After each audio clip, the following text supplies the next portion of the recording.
This is Blue Left, a podcast dedicated to amplifying the underrepresented Democratic voices in Tennessee, working tirelessly to bring progressive change to the volunteer state. Here's your host, Peggy Kingsbury.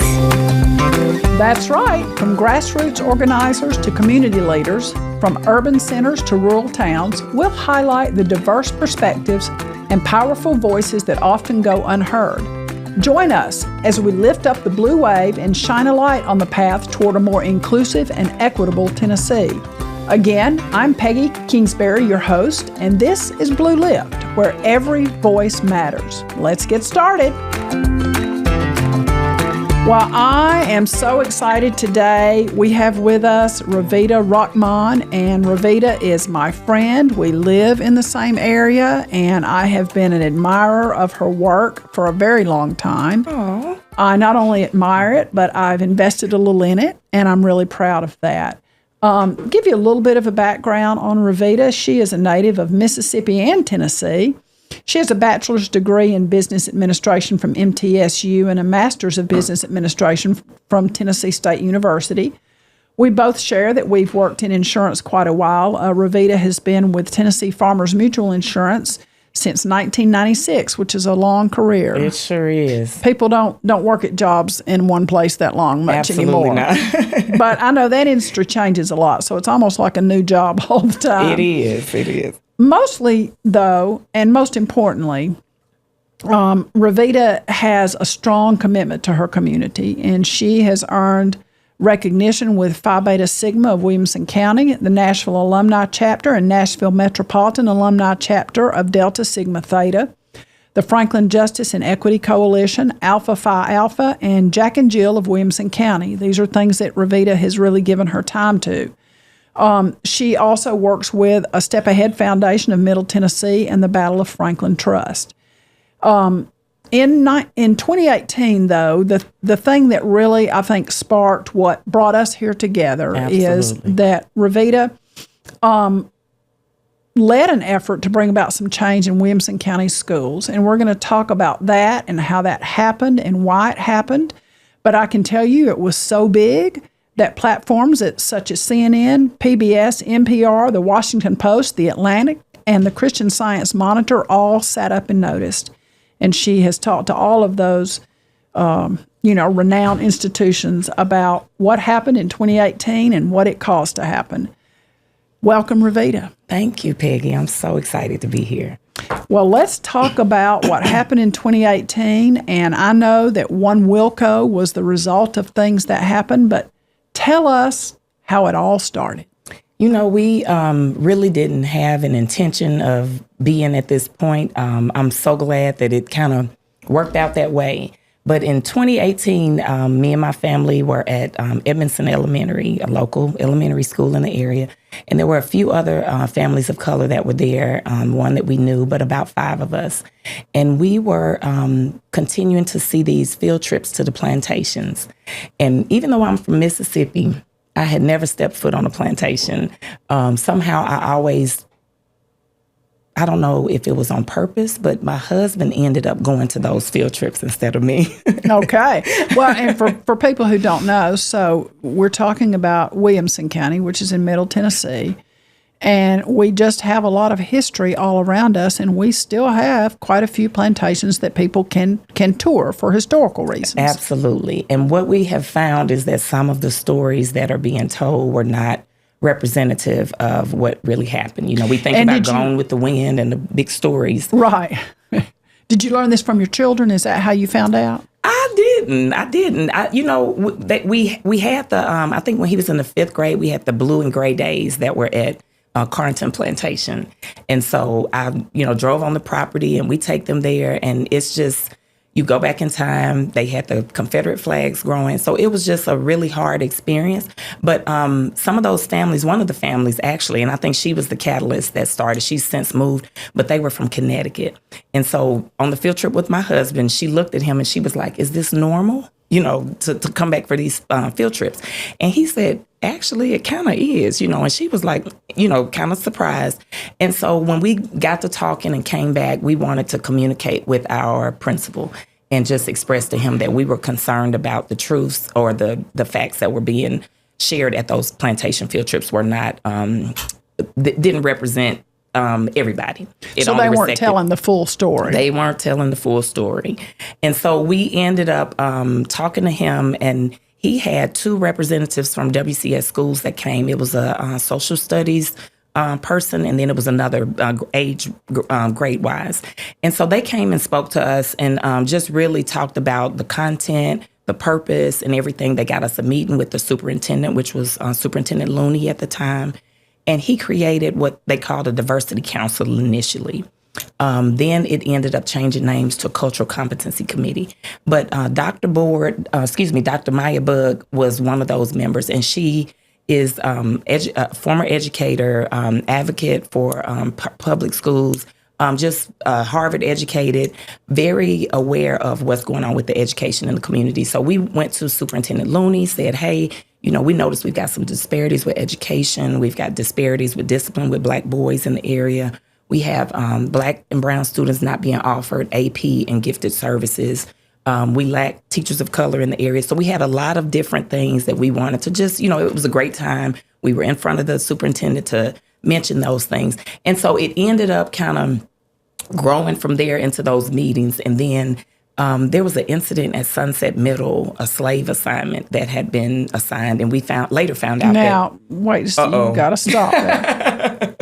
You need to describe to us what a slave assignment is. So it was a bingo card. And on this bingo card, you could check these different boxes. And one of them the question was something like, if you had slaves, what would you do? This was around the time when one of our former presidents was caging families and children. And so all this was going on at the same time. And so that was one of the questions that was on this box.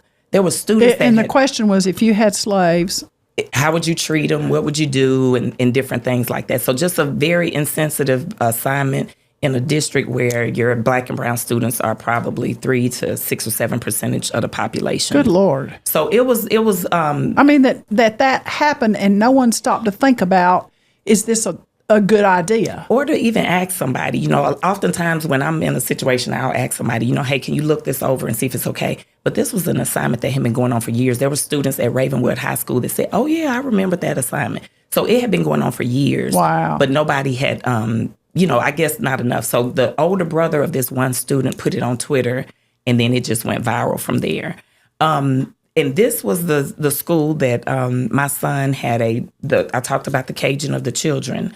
There was an incident where the students would lock arms and they wouldn't let students of color through. But if you were a white student, they would let their arms down and let you walk through. And so we talked to the guidance counselor. And what ages are these children? This was middle school. So this was mostly 6th and 7th graders by around that time.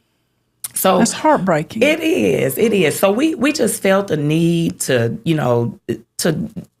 have some discussions, create some conversations around this, because we love our schools here in Williamson County. We want to help them excel. We want our kids to excel. We want everybody to feel safe.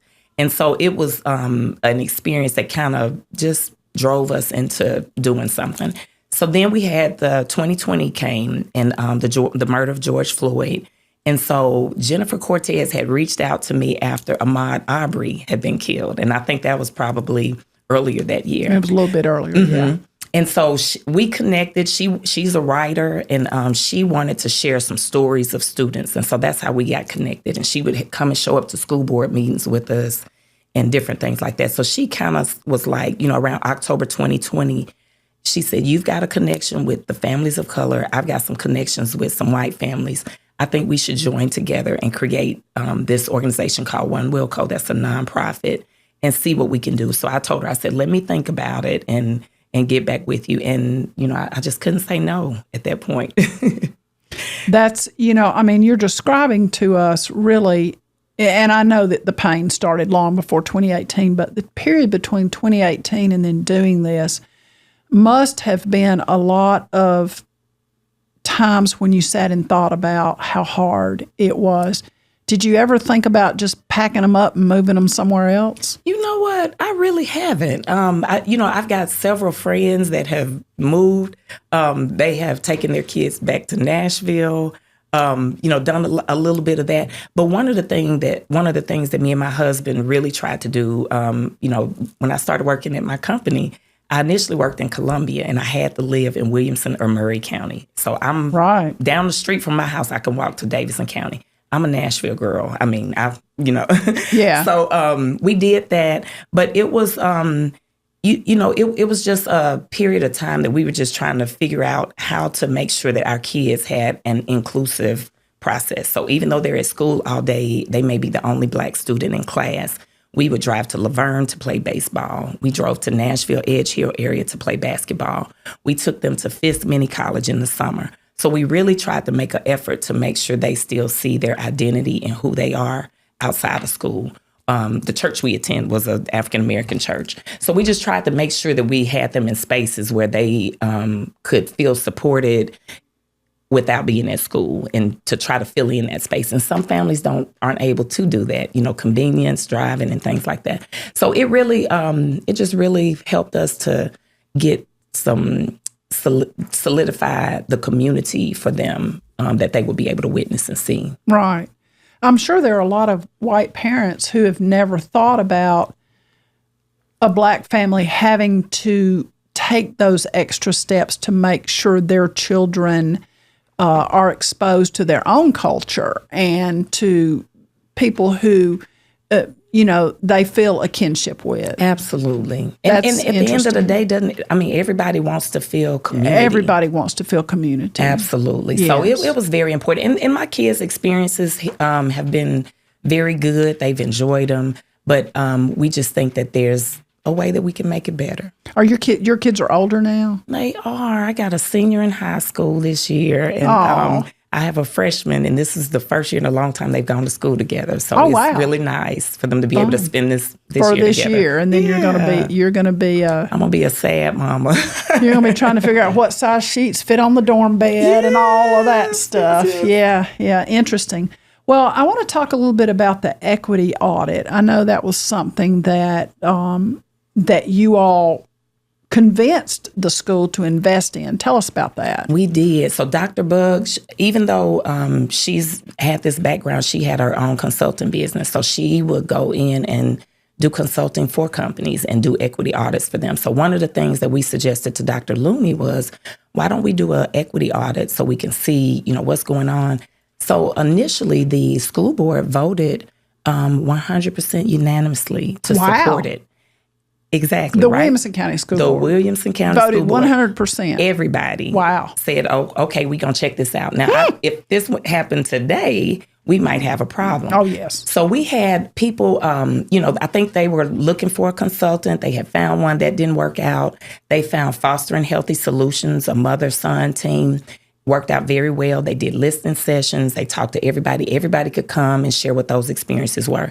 And then we had a group of people that came and tried to hijack that and say, there's no racism here, or, they're not experiencing this. So when you say a group of people, who? I try not to say their name that much, but Moms for Liberty. Oh, wow. No, see, I really didn't know that. I was really asking a very innocent question. I did not know that. So what was the result of the equity audit? What did they find? They found exactly what we had said, that there are some systemic problems here in Williamson County. Families were sharing about, experiences that they'd had. A lot of times when they have an incident, they're leaving. They'll just tell their students to, we're not going to say nothing. You got to graduate. So we're just trying to get out of here. And though I think that's a habit that, African Americans often have is, yes. I'm just going to go ahead and take care of this and get this done. And I'm not going to have to worry about it. I want to make waves. I want to make waves. Because when I do, it doesn't turn out well for me. Absolutely. Absolutely. So they ended up, we ended up continuing through that process.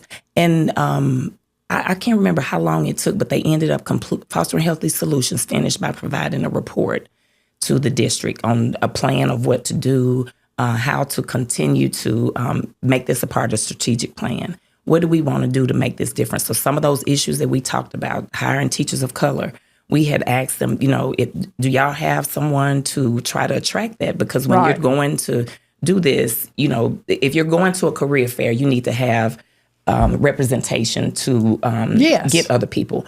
There's a guidance counselor at one of the schools. She talked about the gentleman that was at the table when she happened to walk up to the job fair and how that was so important, a part of her being hired. Right. And so, we talked about that, trying to do that. So there's different things that WCS has been doing to try to make things better. But I think the community and the movement and what's been going on here in the area has been pretty rough and hard to handle. We've had some of our middle schools and elementary schools that have had a lot of incidents. And I don't know if it's from, them not starting in elementary and working their way to try to build this muscle for talking and communicating and being able to share with others. So I think now we've kind of gotten that point, and we're focused, or the district is focusing on having those discussions with the counselors to make sure that goes all the way up to high school. When we talk about, I think Williamson County had a Be Nice campaign a while ago. Right, yeah. So trying to just continue to encourage that spirit. Another problem that we saw was the way the incidents were reported was a problem. So even the incident that happened at Sunset with the slave assignment and my son's incident, we were like, okay, so what happens? How do we report this? When we checked the civil rights data, they mentioned it was like under 15 incidents of racism that had happened in Williamson County schools for what period of time? It was this number was probably about 2017 and prior. I'm not sure what the time frame. That doesn't even sound reasonable. It doesn't. And I know at least 15 kids, and many of them have had incidents. So I was like, something is going on with the reporting and how these incidents reporting. So we talked to the district about the reporting system. How are y'all tracking this? How are y'all keeping up with it? So I think about a year or two ago, they did a Stop Bullying app. It's on the WCS web or mobile app on your phone. And students are able to click on that stop sign and report an incident. They can do it anonymously, but, it's hard to investigate anonymous report. So it's very important for people to share their name, their information, and the details of that. And then what the good thing is that when that gets reported on that app, it goes to the school, but it also goes to the central office so that the school doesn't have an opportunity to sweep it under the rug. There you go. Try to take care of it there. So I think we've had some very good progress. We've had some good relationships built. We've met with the mayor, met with different stakeholders in the community to try to let them know that our main goal is just to make sure that students of color and their ally friends are, safe. They're respected in the schools. They're, getting everything that they need and being treated fairly. Of the results from the equity audit, what % would you say have actually been addressed? I really don't know that specifically, but I know that we still have, we always try to start out the school year with bringing that report back up. And we just had a new election with new school board members. We had a school board meeting last night. And so what our goal is to try to have a packet together to just kind of bring them up to date, let them know who we are. One of the things that we've done last election and this election, we send out questionnaires to all the candidates, but all the candidates don't always respond. No, my guest before you, we were talking about the supermajority in the legislature, and we have a supermajority in Williamson County of people who are not going to answer those questions. Absolutely. Yeah. And so we had one Republican that responded. But most of the other candidates did, but we didn't hear much from the other side. So we were grateful for that. But of course, at the end of the day, we just want to know who we're dealing with and how to approach that when we're trying to talk about equity and safety for students, because that's not a political agenda. No, it's not. No. And you mentioned something earlier about students of color were disciplined at a higher percentage. And my guess is that you all had very specific examples of where a white child had done something and a black child had done something and how their discipline was different. It's a national issue that is seen nationally. So as far as specific incidents, we didn't have that at the moment when we had our conversation with Looney. However, I think shortly after that or prior to that, Williamson County lost some funding, about almost $1 million in funding, that were, I think, IDA approved, and they had to be redirected to another area. So Superintendent Looney had mentioned in the letter, well, it doesn't seem right that we've got to do this for 30 students. And I think that's a different approach. Instead of thinking about the money you're spending for the 30, why not think about the 30 students' impact and how we can improve that? And so I think that's the challenge that we have. Well, and not only that, because there are allies, and how, I like to see myself as an ally. And I can imagine as a kid, if your heart is to be an ally and you're being raised in a home where you're taught to be an ally, and you just see that work go for naught, and you see the bad things still happening, you lose hope. Absolutely. And you don't learn the important lesson that when I stand up for people, then good things happen. Absolutely. So that's really sad. And of course, with my background in criminal justice, when we talk about the inequities in discipline, I really have always disliked the phrase "the pipeline to prison," because it sounds like a given, because a pipeline doesn't have any spots to get off. Mm-hmm. You get in there and you can't get off. But statistics tell us that that's so true, really. Mm-hmm. It really does. And for me, it those are the kinds of things that will sometimes cause me to toss and turn at night, thinking about, what are we doing to children? And then we're putting them in this juvenile justice system that is in Tennessee, ill-equipped to handle children, to work with their issues, which many times are family-related. The family may have substance abuse, but you also have, just mental health issues, nutritional issues, whatever it is. We don't deal with those. We just do some discipline, throw them back into the schools and say, now behave. Absolutely. And Peggy, if I can add to that, we talked about the issues with the families. I have a friend who, mom and daddy in the house, nobody's, substance or anything. And she found her son in that same situation. But the interesting thing for her, so our ALC is where they send students when they're kicked out of school. And what does that stand for? Alternative Learning Center? Alternative Learning Center. Where is that? Thank you for asking. I was just about to tell you. It's attached to the jail. Isn't that interesting? So when we talk about prison to pipeline, when the jail is down the hall. Well, crap, they just even cut out the cab ride, didn't Absolutely. they? They're just and so what, just, for me and my listeners to know, what would a student do that would get them in that kind of trouble to go there? So what some students, and what my friend shared with me, she could see the disparities. And actually the principal there does a lot of restorative conversations. Which is good. Restorative justice is good. If you've got a good person to work with. Right. And he does a great job. But, she was able to see, I don't know if they go around and talk about different things, but she was able to see what some students were there for and the minor infractions that some students of color was there for. So whereas some students of color get disciplined for talking back or having a bad attitude, or so you're telling me that a student could do something like talk back and wind up in alternative school. They can, and I'm not I would sure have been there every day, because I am just I was the yappiest kid in the world. Oh, me too. I got ends and U's and conduct all the time. I was talking the whole time. I was quick and witty, so man, I would zing that teacher, and I spent a lot of time in what we used to call the cloakroom. People of a certain age will remember that. I never wore a cloak. I never saw a cloak in the cloakroom, but I spent a lot of time sitting on the floor in the cloakroom. But so, my God, I'm sorry. I'm just stunned. And let me say that, as far as a particular issue, I can't say that, this happened, that. But traditionally, articles that have been shared, a student got sent somewhere for a hat on when the teacher asked them to take it off, and they're suspended. So I think sometimes that the unintended bias can come in and create a different situation for discipline. We had a student's family that had talked to us about some harassment that they had received and been receiving, that, of course, playing sports, they don't have coaches that are there all the time to see what happens.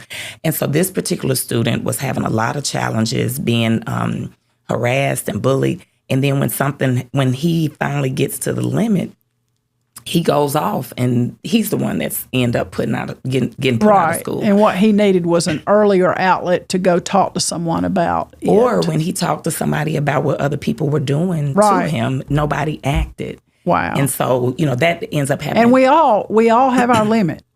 We're all allowed to have a limit. Absolutely. So you're telling me that the alternative school is connected to the jail? Williamson County Sheriff is off of Columbia Avenue, but you turn back up in there. And I had no idea. We've lost our minds. Yeah. And actually, I'm not sure if you know, tonight at the commissioners meeting, they're voting on a new jail that the taxpayers will be paying for. They are, and I've done a lot of research on that, and that may be for a whole nother podcast. Okay. Yeah, and I've written a lot of letters to commissioners about that. I'm sorry. I'm just really, you're right. The prison pipeline then is pretty well set. That's shocking, really.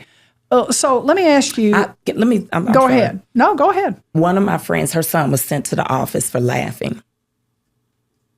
Her black son was sent to the office for laughing. Mm-hmm. Well, according to the race that's going on right now for president, then Kamala's in trouble, because I love to hear her laugh. And they want us to believe she laughs all the time, which she really doesn't. But oh my God, someone sent for laughing. Yes. And so she had a conversation with the staff and said, so you mean to tell me that, for laughing, this is what we're doing, and this could not have been handled by a teacher. Y'all got to call me up here for this. And so, I don't think that's the same thing that would happen in for other students. So it's just something to just kind of be prepared for and pay attention to as a parent, so that you can communicate with your kid if something happens, be able to communicate and chat with them about it. Right. Wow.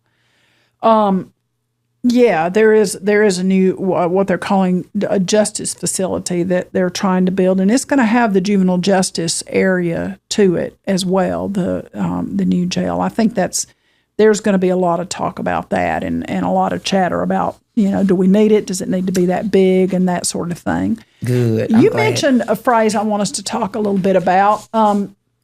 Getting not away from One Wilco, but just to another topic, unintended biases. So talk to us about that. Help the listeners understand what that is, because if it's unintended, we don't know we're doing it. We don't. Sometimes. Absolutely. What about when you know better, you do better? When you know better, you do better. Thank you, Maya. And let me say this, Peggy. I had a situation when I first started my job, and this is a transparent moment for me. My first corporate job, or my first big job, and I had repeated a phrase that I had heard, and my attorney that I was working with said, "Revida, you can't say that." And not until he spoke up and said that, I was like, "Oh my God!" I never thought twice about it. You're not going to tell us the phrase. I'm not going to tell you the phrase, but as a moment of transparency. But we all have moments that we say or do things that we've heard or repeated. But when, like you said, when you know better, you do better. And when he told me that, I have never said that. I've never said it again. When George Floyd happened, I remember talking about it. And I still work with this attorney today. But I called him up and I said, "You probably would never remember the impact that you had on my life." Oh, wow. And saying that and how it changed me. So we always have to be mindful of the things we say and that we do. Now, is that attorney a white man or a black man? He is. He's a white man. So isn't that interesting that your reaction, I know it's not the only reaction to George Floyd, but one of your reactions to that was, let me reach out to someone who is white and tell them that, remind them that we have this incident together that was a good thing. Wow. It's weird, isn't it? It's not weird because your soul is good. I know this. It's not weird. Weird's a funny word now these days. It is. There's a lot of weird things, but you're not weird. But that's really the soul and heart of a good person who looks at something so horrible and harmful and painful, but then thinks of a moment to reach out and touch someone. Absolutely. And recall a moment that was important. Absolutely. Wow. That just almost makes me want to cry. It's beautiful. It does. And, Kate Keese is on our board now. And so, I just having different conversations. Yeah. So that period right after George Floyd just opened up so many conversations, so many reflections, things that you kind of push away, or things that you remember that you don't want to remember. I pulled in the parking lot at my job, around that time, And I remembered, and I remembered the doctor's name, my hometown. I remember being about 5 years old, going to the doctor's office in Batesville, Mississippi, and there was still a white and a black only sign. Wow. Now, Peggy, I am 50. I don't think I'm old. That was not that long ago. It was not that long ago. It was probably the late 70s. And so, we still have these things that occur and take place that are in people's, memory. So, when you talked about that reflection, it was a lot of reflection because there was a lot of conversations, a lot of wounds had been open, but there was also a lot of healing. And I'm grateful for that. Yeah, and it's interesting. Your perspective on it and my perspective are very different because that era for me was when my circle got smaller. Around that time? Yes, because I drew a line. Good for I drew you. A hard line. And that's a hard thing to do. I drew a hard line. I will just say that I was, I'm an ex-police officer, and so the department that I worked in, a lot of us who had worked there, they had a private Facebook page, and so, but the rhetoric on that page was not something I could stand for anymore. When I spoke out against it, they kicked me off the page. And that hurt. It's almost like being a veteran of something and being told you don't count anymore, because I disagreed with that.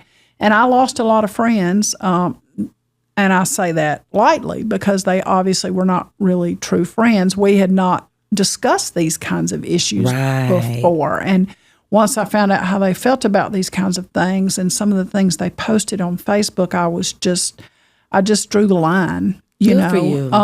Well, yeah, and and I think it takes a certain time and place for you to get to that point. It does. I think it does. But unintended biases are around us so much, and when I think about, and there have been times when I've said things that I realized I shouldn't say. I grew up in the South, as everybody can tell by the way I talk, and I had an assignment in New York. With the company I worked for, and I moved up there for a few years. I had never been around a Jewish person.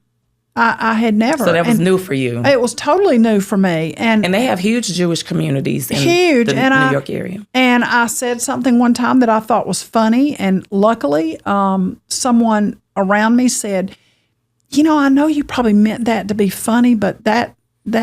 And it wasn't anything really horrible, but it was just enough over the edge that I shouldn't have said it. But you know what? Just like your friend and my person. Right.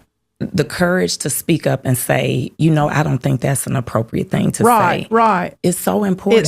And I don't think people recognize that or have the courage or that muscle to say, hey, I wouldn't do that. And I've even noticed myself, I've been at work and people have been talking about Social Security numbers, or we need them for Medicare. Yeah. And so someone would say something about a person's race or something like that, and I have reached out to them and said, hey, I just want to make you aware of how that can be an unintended bias, right? That may impact somebody, and it may I know who you are, I know your heart. I know that wasn't the intention, but I just want to make you aware of it. And she said, thank you. And most people will receive it well. Yeah. And those that don't, that's okay. Move along. Absolutely. You're out the circle now. Absolutely. Don't kick you out. Absolutely. Yeah. And it's an interesting discussion because I think that sometimes, like in the community we live in, there's a fine line between is it intended or is it unintended? And, one of the examples is, I was shocked to learn this, but I have a personal trainer and her son is I think he's in 9th grade now, but we were talking about what schools they go to and whatnot. And she lives in Franklin, very close to some lower income homes. Mm-hmm. And I had no idea that Williamson County had actually gerrymandered its school districts. Mm-hmm. And I was shocked. To bust those kids and take them over to another school. I was shocked to find that out. Absolutely. And I was just like, what? And then when you look at the numbers and you see, oh, okay, I see students of color, there's a much higher percentage at these schools and not these. Mm-hmm. And you just think, well, was that completely an intended bias? I mean, I suppose it was. It's a systemic issue. When we talk about systemic issues, It's that's exactly systemic what it issue. is. And now, you know, and I mean, I think this is actually karma. Now, you know, the high school that was, you know, Franklin High School, that is mostly white students, I mean, majority white students, you know, they hadn't won a football game in like a decade. I didn't realize that. And now there's chatter about redoing the lines. Purposeful redoing the lines. Yes. For their benefit. Yes. And so that's what, to me, I'm like, really? So you're actually thinking of doing that because you want to win a football game, not because you're realizing this districting was bias, unfair, unnecessary, unhelpful. You know, it's harmful to the community in so many ways. Absolutely. That just amazes me. Absolutely. And you know, so when some days I wake up, and I'm sure you do the same, I think we've come a long way, baby. And then other days I'm like, oh my God, we took 12 steps backwards. Absolutely. And that's oftentimes how this journey is. You know, I can't remember which documentary I watched, but it talks about the little hill and how you get to the top and everything, you know, restarts and everything. So we have to just continue to strive and work on that. It is true. Now, let me ask you this. Where did your heart come from for these things? Is it your grandmother? Oh, my God. It is absolutely my grandmother. I had, my grandmother was the first African-American woman to vote in Panola County, Mississippi.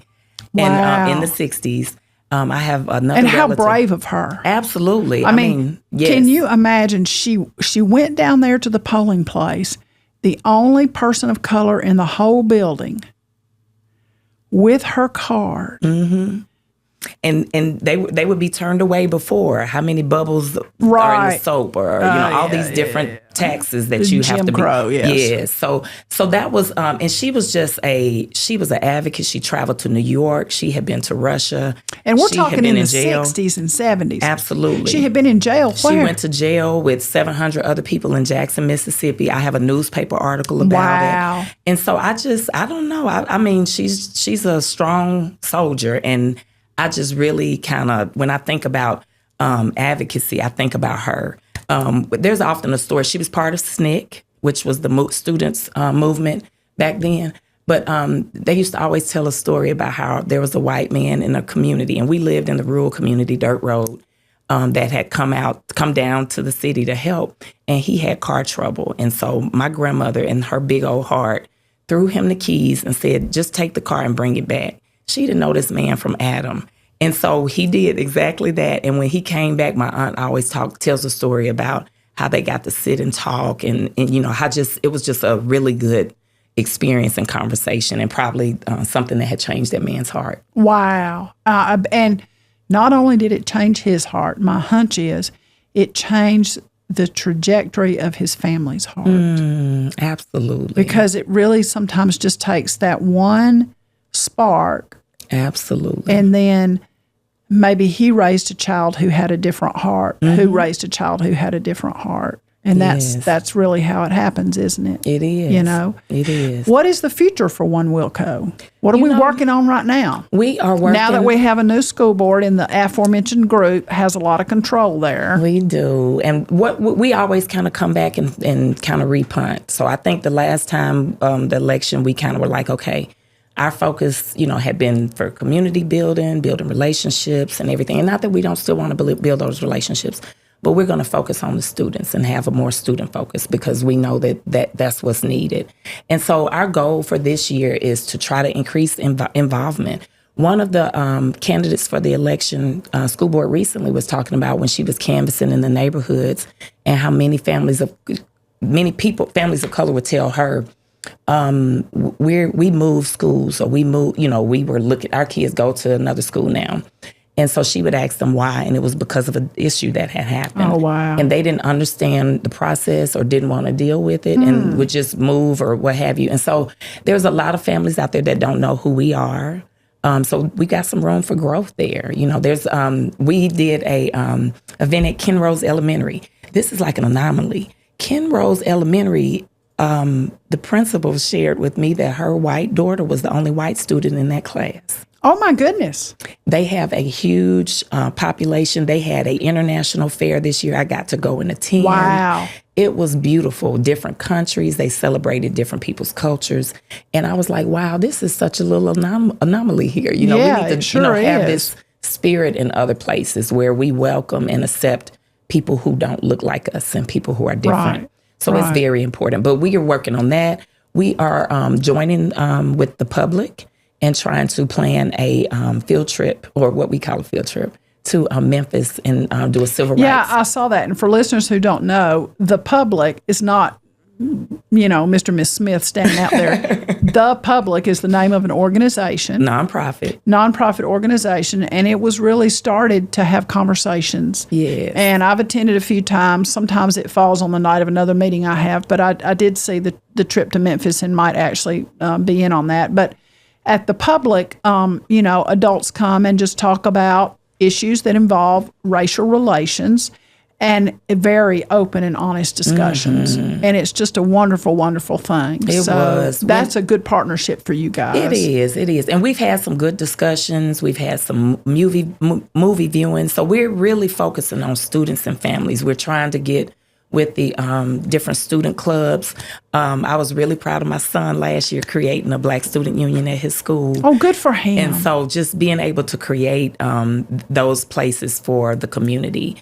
And so often when people are feeling oppressed or when something's happened to them that's unfair, that's biased, if they know there's an organization out there that will help them, maybe they will speak up. Mm-hmm. Because people suffering in that silence is just hard. It's hard speaking up by yourself. One of my good friends, Annetta Gaines, talked about when her granddaughter did the 5th grade field trip that I mentioned earlier. And she was just like, I was the only one, so I really couldn't say anything. Or I had a friend who, her daughter was at, I think, Woodland, and they did a field trip at the Sam Davis home.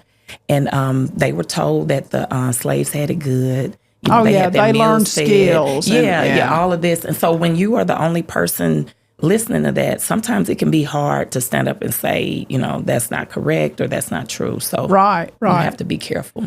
And, it's interesting, and we'll just talk about one little last topic, and then we'll wrap it up. But, for people who don't know, for listeners who don't know, Franklin is a community that is Williamson County, but Franklin is specifically is a community that's built around Civil War history, sites. Absolutely. Civil War history. We're steeped in it. And it's an important thing. And preserving battlefields is an important and good thing. And we're also the typical Southern town that has the statue of a Confederate soldier right in the middle of the square. But our community did find a way to work through that. I don't know that it's the perfect way, but it's a way. And now we have what we call the Fuller story. So we have monuments and that tell the story of Black soldiers. Mm-hmm. The U.S. colored troop soldiers. U.S. colored troop soldiers, yes. And so I always wonder, we've got to keep that going. We've got to continue to tell the Fuller story. And I think part of the Fuller story is, Williamson County is probably no different than any other school system, but for us to think that we're special and we don't have these problems is wrong. Absolutely. And I think there's an exceptionalism that a lot of people in Williamson County grab onto because, most of my listeners probably know by now, Williamson County is a very wealthy area. And wealthy areas tend to think, well, we just don't have those problems. Absolutely. But we do. And that's why I really encourage families and students. Sometimes students don't want to share, but I encourage them to come to the school board meeting and share your story because when we don't talk about it, people often think that it's not occurring. And I mean, when a student is brave enough to get up there and take that podium, that is so impactful. It is. It's powerful because you're hearing. And I think one year was one of the football players, and he got emotional after a student had put the N-word in his computer after he got up and walked away. As he should. Mm-hmm. And so it's a challenging thing, and unfortunately, I've told my kids, what are you going to do when somebody says that to you? What's your response going to be? And we don't think that we need to be training for that, but with all the incidents that we see, I know I need to prepare you. So be prepared on how you're going to respond and what you're going to do if that happens to you. So I think we have to just take control of that. We have to talk and communicate. One thing that One Wilco has done that I would love for us to do again, we had an event called Discussions and Desserts. And we had students there as well as older people. And we had the students in one room and the grown people in another room. And we just got to talk about different things that we commonly don't feel comfortable talking about. Oh, yeah. Let's do that again. Have some table topics. That would be fun. It would be good. So that would be good. We'll definitely try to get that back on the agenda. Now, I like s'mores. It's my favorite dessert. So let's be having some s'mores. Well, so if somebody wanted to find One Wilco and get into some of those resources, how would someone do that? Well, they would go to our website, which is www.onewillco.org. Okay. And there you'll find different articles, news reports of what's going on, information about our board, information about how racism is costly, how to contact your school board member. So we try to have a connection to the U.S. civil rights data. Oh, that's so we a try great to have resource. that information there for people to be able to use as they see fit. And you're on socials? We are on Instagram. We are on Facebook. We haven't made a TikTok or anything like that yet. I know. I've got a TikTok. I mainly look at recipes that I never cook. But, I've got a lot of recipes saved. One of these days I'll make them. I quit telling my husband about them because then he's like, are you ever going to make that? No, probably not. I love it. Well, that's great. Thank you so much for being here, you, Peggy. Ravida. I mean, this is an important discussion. It's one that's got to keep on going. We all have our village and we all have a role in our village and we have to lift each other up. Being an ally is so much easier than needing an ally. Absolutely. That's what I always tell my friends. Be an ally because it's a lot easier than needing an ally. Absolutely. I had an incident at my job and one of my coworkers stood up and defended me. And I was just very grateful for that. So when we talk about racial bullying, which has been increased in our area, in our schools, we encourage white families as well. Talk to your student about being an upstander and not being a bystander. Right. Well, and we could probably do a whole nother session, you and I, and talk about white supremacy groups and how prolific they're becoming in the area because, as you know, I've had my little run-in with them. Yes. We'll just have to have you back. Talk about I'd be happy to come back, Peggy. Awesome. Thank you. Well, I want to thank everybody for listening, and I want to remind you to please like, share, and subscribe, and look up One Wilco, ONEWILLCO.org, and you'll learn a lot. You'll find some great resources there. And remember, at Blue Lift, every voice matters. Your voice matters. Thanks, everybody.